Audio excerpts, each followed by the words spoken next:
He knows the tears. He can't wipe it. He knows the soul you are going through. He knows the iniquity you are going through. But Jesus is able. He knows it.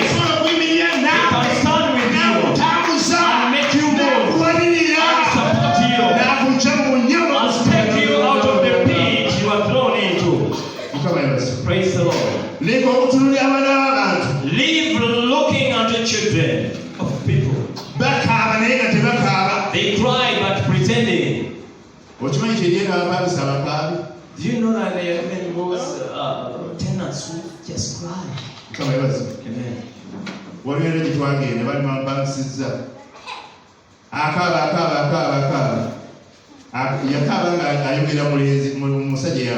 Oh, there are people who are hired to cry on the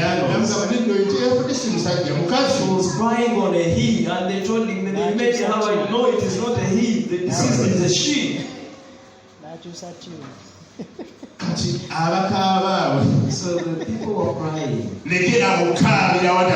Stop crying where it doesn't deserve.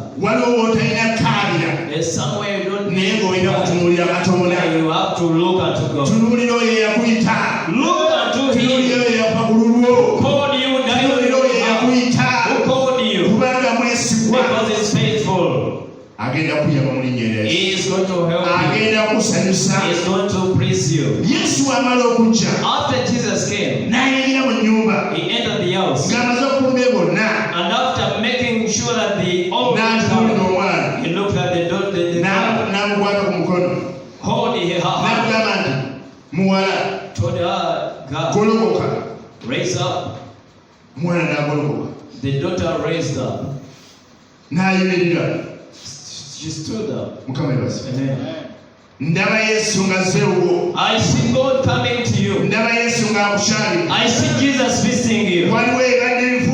There are things that are dead. And those you have tried